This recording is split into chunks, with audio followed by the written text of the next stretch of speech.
اعوذ باللہ من الشیطان الرجیم بسم اللہ الرحمن الرحیم۔ دوستو، جان دانیال یوٹیوب چینل کی طرف سے آپ سب کو خوش آمدید۔ دوستو، اللہ تعالیٰ سارے مخلوقات کا رب ہے۔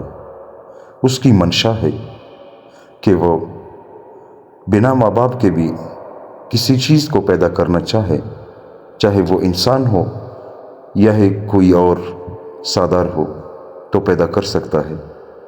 اللہ تعالیٰ نے آدم علیہ السلام کو بنا ماں باپ کے پیدا کیا۔ اسی طرح اللہ تعالیٰ نے حضرت عیسیٰ علیہ السلام کو بنا باپ کے پیدا کیا۔ تو عیسیٰ علیہ السلام کا ایک واقعہ ہے دوستو، جو آج آپ کے سامنے میں بیان کر رہا ہوں۔ اللہ تعالیٰ کی وحدانیت، اللہ تعالیٰ کی قدرت، یعنی کہ اللہ تعالیٰ وَهُوَ عَلَى كُلِّ شَيْءٍ قدیر، یعنی اللہ تعالیٰ ہر چیز پر قدرت رکھنے والا ہے، اور اللہ تعالیٰ اپنے کسی کام میں کسی کا محتاج نہیں۔ ساری دنیا کے سارے مخلوقات، چاہے وہ انسان ہو یا جنات ہو یا فرشتے ہو یا انبیاء ہو یا زمین ہو، آسمان ہو، سمندر ہو، جو کچھ بھی ہے سب اللہ کے محتاج ہے، اور اللہ تعالیٰ کسی کا بھی محتاج نہیں۔ تو دوستو، فرماتے ہیں کہ جب حضرت جبرائیل علیہ السلام نے مریم علیہ السلام کے گریبان میں روح مبارک کو پھونک دیا، جس سے فی الفور حمل رہ گیا۔ حضرت مریم فرماتی ہے کہ دوران حمل تنہائی میں حضرت عیسیٰ علیہ السلام مجھ سے باتیں کرتے تھے اور مجموعہ میں خدا کی تسبیح بیان کرتے تھے، حالانکہ آپ ابھی پیٹ میں تھے۔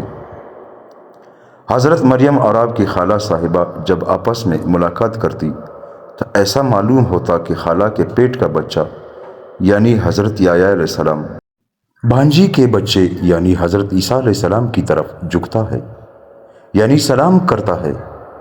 یوسف نجار جو مریم کے ماموں کا بیٹا تھا، وہ بیت المقدس میں عبادت کرتا رہتا تھا اور کبھی کبھی حضرت مریم کو خالہ کے پاس پہنچاتا تھا۔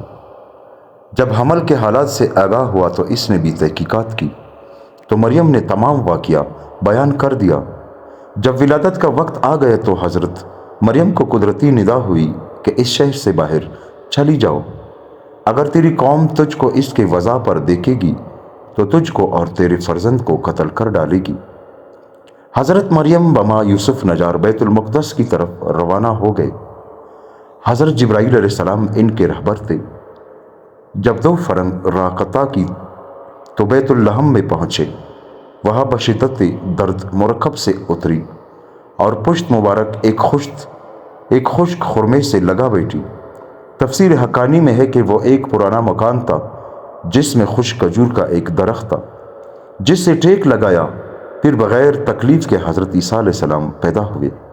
اس وقت بی بی مریم نے عرض کیا کہ اے کاش میں اس حال سے پہلے ہی مر جاتی اور نسیہ منسیہ ہو جاتی۔ حق تعالیٰ نے ملائکہ کو بھیجا، وہاں اپنے فضل و کرم سے وہاں ہی ان کے پاؤں کے نیچے سے ایک پانی کا چشمہ ظاہر کر دیا۔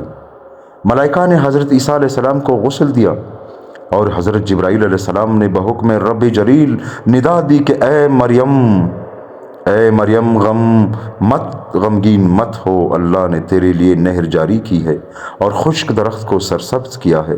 اب تو خرمے کی شاخ کو ہلا، وہ تجھ پر تازہ خرمے گرائے گا۔ تو تازہ خرما کا اور پانی پی اور بیٹے کے دیدار سے اپنی آنکھیں ٹھنڈی کر۔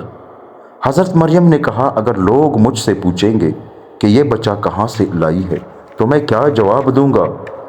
حضرت جبرائیل علیہ السلام نے کہا، اگر تو کسی کو دیکھے تو اشارے سے کہو کہ میں نے خدا کے لیے روزہ نظر کیا ہے کہ کسی بنی آدم سے بات نہ کروں گی۔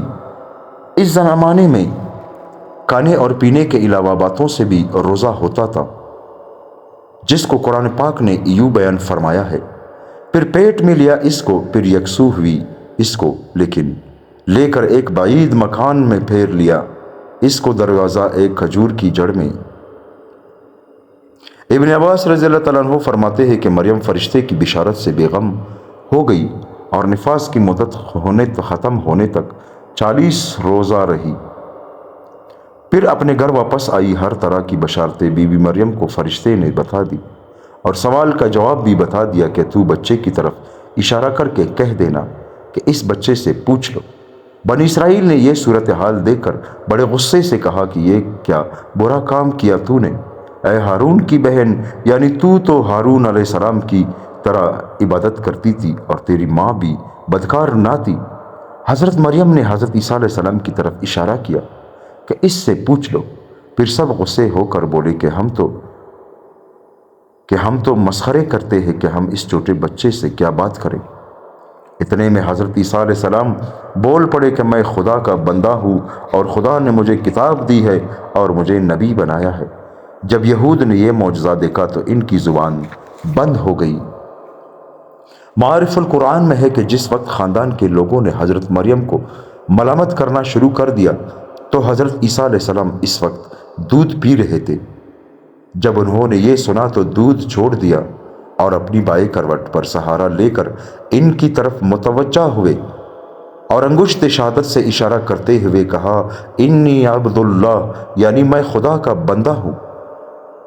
اس پہلے ہی لفظ میں حضرت عیسیٰ علیہ السلام نے اس غلط فہمی کو دور کر دیا کہ اگرچہ میری پیدائش ایک معجزانہ انداز سے ہوئی ہے مگر میں خدا کا بندہ ہوں تاکہ لوگ میری پرستش میں مبتلا نہ ہو جائیں۔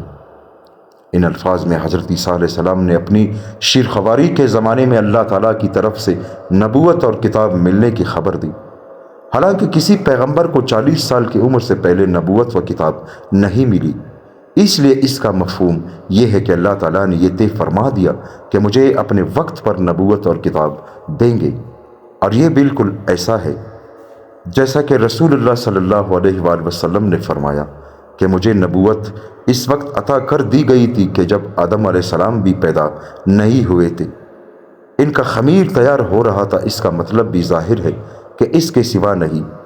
عطا نبوت کا وعدہ حضور صلی اللہ علیہ وآلہ وسلم کے لیے قطعی یقینی تھا۔ یہاں بھی اسی یقین کو عطا نبوت کے لفظ ماضی سے تعبیر کر دیا گیا ہے۔ عطا نبوت کا اظہار کرنے سے ان لوگوں کی بدگمانی رفع کر دی گئی کہ میری والدہ پر بدکاری کا الزام لگانا سراسر غلط ہے، کیونکہ میرا نبی ہونا اور مجھے رسالت کا ملنا اس کے کہ میری پیدائش میں کسی گناہ کا دخل نہیں ہو سکتا۔ اور عیسیٰ علیہ السلام نے یہ بھی فرما دیا کہ وَأَوْصَانِي بِالصَّلَاةِ وَالزَّكَاةِ، اور وصیت کی گئی مجھے 7 نماز کے اور زکوٰۃ کے۔ دوستو، اللہ تعالی ہم سب کو ان باتوں پر عمل کرنے کی توفیق عطا فرمائے۔ اگر آپ کو میری یہ ویڈیو پسند آ گئی ہو تو میرے چینل کو سبسکرائب کریں اور لائک کریں، اور مزید اسلامی ویڈیوز دیکھنے کے لیے میرے چینل کا وزٹ کریں۔ شکریہ دوستو۔